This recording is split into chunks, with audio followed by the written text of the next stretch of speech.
ये फिल्म 2067 की पृष्ठभूमि पर आधारित है, जब जलवायु परिवर्तन के कारण दुनिया पूरी तरह से तबाह हो चुकी है और इसे बचाने का कोई रास्ता नहीं बचा है।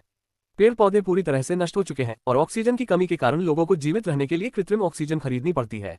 दुनिया का 99% हिस्सा अंधकार में डूब चुका है और लोग ऑक्सीजन की कमी से मर रहे हैं। ऐसी स्थिति में ऑस्ट्रेलिया का केवल एक शहर बचा हुआ है और यह सब क्रॉनिकॉप नामक कंपनी की वजह से संभव हुआ है, जो सिंथेटिक ऑक्सीजन बनाती है। हालांकि कृत्रिम ऑक्सीजन समय के साथ एक घातक बीमारी पैदा करती है, जिसे द सिकनेस कहा जाता है। मानवता के पास अब केवल कुछ ही साल बचे हैं, जिसके बाद पूरी तरह से विलुप्त हो जाएगी। ईथन वाइट इस ऑस्ट्रेलियाई शहर का निवासी है। वह और उसका दोस्त जूड क्रॉनिकॉप कंपनी में मैकेनिक के रूप में काम करते हैं। कंपनी द सिकनेस का इलाज ढूंढने और दुनिया को बचाने के लिए दिन रात काम कर रही है। ईथन की पत्नी जाथे भी इस बीमारी से पीड़ित है। ईथन उसके लिए बेहतर ऑक्सीजन खरीदने के लिए दिन रात मेहनत करता है। एक दिन जब ईथन और जूड सुरंग में काम कर रहे होते हैं, क्रॉनिकॉप की सीटीओ रेजिना जैक्सन उन्हें अपने ऑफिस में बुलाती है। वहां वो उन्हें बताती है कि अगर हालात नहीं बदलते हैं तो मानवता कुछ ही सालों में खत्म हो जाएगी। फिर वह ये खुलासा करती है कि ईथन ही एकमात्र व्यक्ति है जो सभी की मदद कर सकता है और मानवता को बचा सकता है। ईथन हैरान होता है और उसकी बात पर यकीन नहीं करता, लेकिन रेजिना उसे उनकी लैब में आने के लिए मनाती है। लैब में बड़ी बड़ी मशीनें हैं। लैब के डॉक्टर बिली मिचेल ईथन से मिलते हैं और उसकी कलाई पर लगे डिवाइस को देखते हैं। फिर वे उसे बताते हैं कि ईथन के पिता डॉक्टर रिचर्ड वाइट ने 20 साल पहले इस प्रोजेक्ट की शुरुआत की थी। उनके सामने खड़ी मशीन एक टाइम मशीन है, जिसे क्रॉनिकल कहा जाता है। पहले प्रयोग में उन्होंने मशीन में रेडियो तरंगे भेजकर यह जांचा कि दूसरी तरफ क्या है। उन्हें पता चला कि 407 साल बाद यानी 2474 में पृथ्वी पर इतने पेड़ पौधे होंगे कि वातावरण में पर्याप्त ऑक्सीजन होगी और मानव जीवन संभव होगा। वैज्ञानिकों को यह विश्वास हो गया कि अगर सैकड़ों साल बाद भी मानवता मौजूद है तो इसका मतलब है कि उन्होंने अपनी समस्याओं का समाधान ढूंढ लिया है।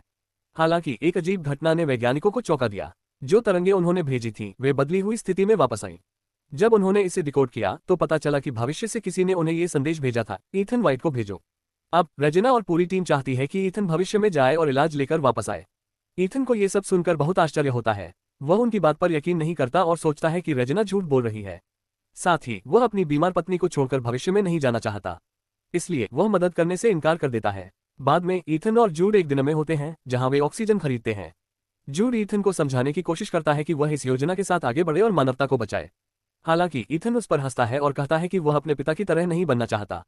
ईथन अपने पिता से नफरत करता है क्योंकि वह उसके लिए कभी मौजूद नहीं था। 20 साल पहले उसके पिता घर छोड़कर चले गए और गायब हो गए, जबकि उसकी मां की हत्या कर दी गई थी। तब से उसे जूड ने पाला है, जिसे ईथन अपना बड़ा भाई और सबसे अच्छा दोस्त मानता है।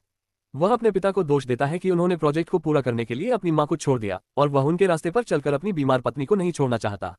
हालांकि जूड उसे समझाता है कि उसकी पत्नी को बचाने का एकमात्र तरीका इलाज ढूंढना है। ईथन को अपने 8वें जन्मदिन की याद आती है, जब उसके पिता ने उसे एक अजीब सा बॉक्स तोहफे में दिया था। जब उसने अपना हाथ बॉक्स में डाला तो एक डिवाइस उसकी कलाई से चिपक गया, जिससे उसका खून बहने लगा। रिचर्ड ने अपने बेटे की कलाई पर एक स्थायी डिवाइस लगा दिया था। कई साल बीत चुके हैं, लेकिन ईथन को अभी तक इसका उपयोग नहीं पता है। बाद में घर पर ईथन जाते को दिन भर की सारी बातें बताता है और वह भी उसे जाने के लिए कहती है।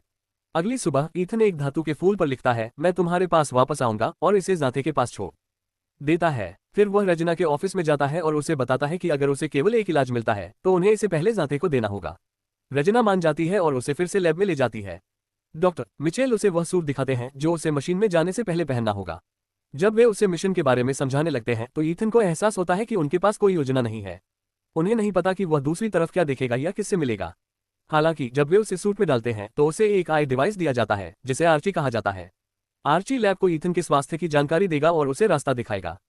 फिर वे उसे मशीन में डाल देते हैं।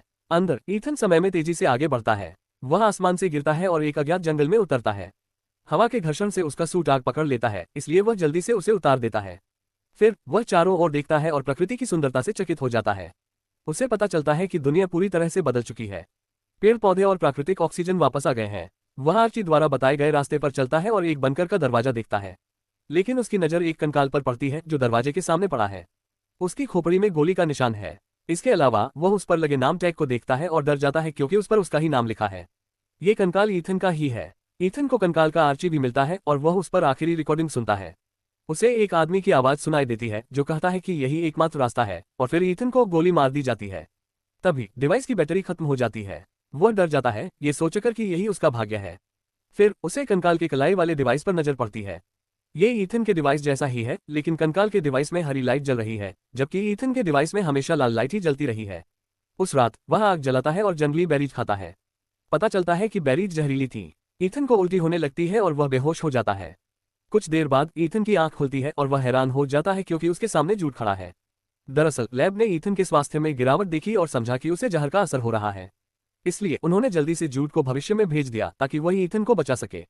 कुछ समय बाद ईथन और जूड को पता चलता है कि उसका कंकाल अभी भी वहीं पड़ा है, जिसका मतलब है कि उसकी नियति नहीं बदली है। फिर वे आर्ची का उपयोग करके एक और दरवाजा ढूंढते हैं। कुछ डिवाइस ईथन की आंख को स्कैन करती है और उन्हें अंदर जाने की अनुमति देती है। जब वे अंदर जाते हैं तो एक मॉनिटर उनका स्वागत करता है।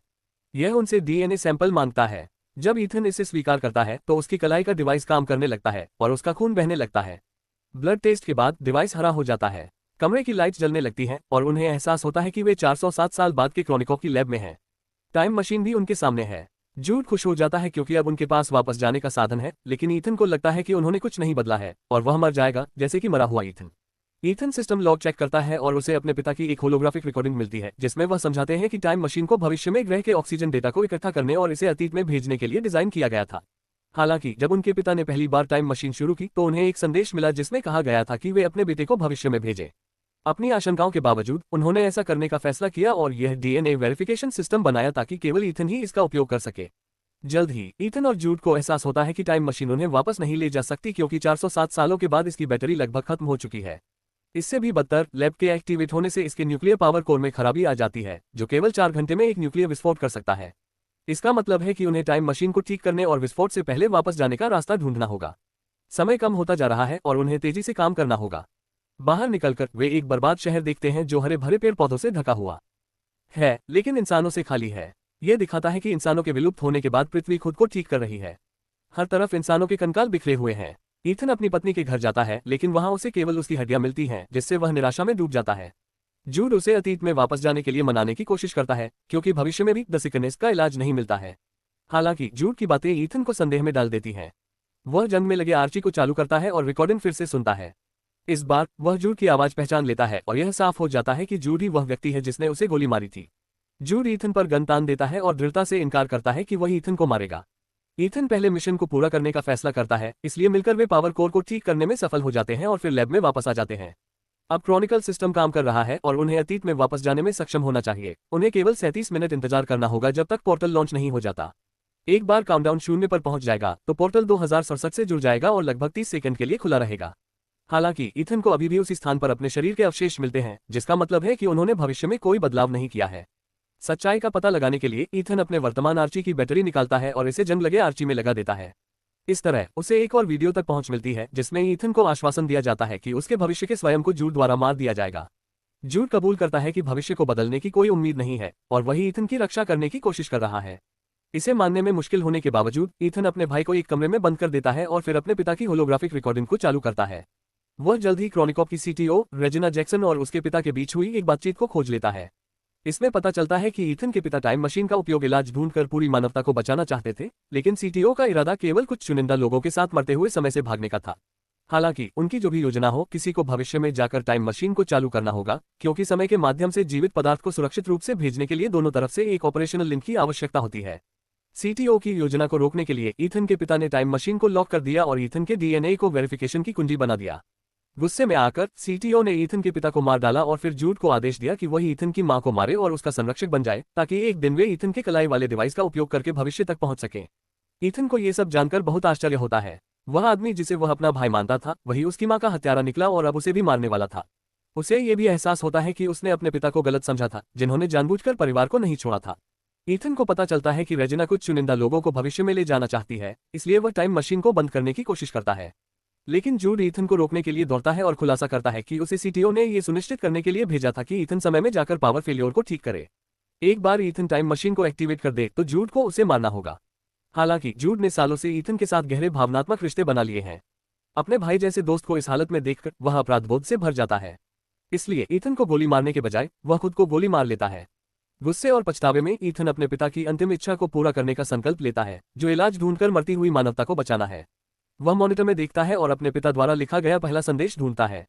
वह समझ जाता है कि ईथन वाइट को भेजो का संदेश उसने ही भेजा था। इसलिए वह संदेश को फिर से कोड करता है और इसे अतीत में भेज देता है, साथ ही कई अन्य चीजें भी। इस बीच 2067 की लैब में सीटीओ और कुछ चुनिंदा लोग बेसब्री से टाइम मशीन के एक्टिवेट होने का इंतजार कर रहे हैं। हालांकि उन्हें झटका लगता है जब टाइम मशीन सैकड़ों विलुप्त पौधों के साथ साथ ईथन के पिता की हत्या की रिकॉर्डिंग वापस भेजती है। कुछ ही देर बाद ईथन द्वारा टाइम मशीन को नष्ट कर दिया जाता है, जिससे सीटीओ की योजना विफल हो जाती है। अंत में हत्या के आरोप में सीटीओ को गिरफ्तार कर लिया जाता है। 2067 में वापस भेजे गए पौधों को उगाया जाता है, जिससे ग्रह को फिर से जीवित किया जाता है। ईथन की पत्नी को भी उसके द्वारा भेजा गया एक फूल मिलता है और वह उसके फैसले को समझ जाती है। जबकि ईथन को भविष्य में अकेले रहना पड़ता है, वह जूड को दफनाता है और उसे माफ कर देता है। एक तितली उसका ध्यान खींचती है और उसे उसी प्रवेश द्वार तक ले जाती है, जहां ईथन खुशी से देखता है कि उसके भविष्य के स्वयं का शव गायब हो गया है। वह बाहर की दुनिया को देखने के लिए दौड़ता है और एक भविष्यवादी, पर्यावरण अनुकूल शहर को देखकर राहत महसूस करता है, जो पहले के उजाड़ शहर के विपरीत है। उसके फैसले ने मानवता के भविष्य को बदल दिया था। इस तरह की और वीडियोज के लिए सब्सक्राइब करें।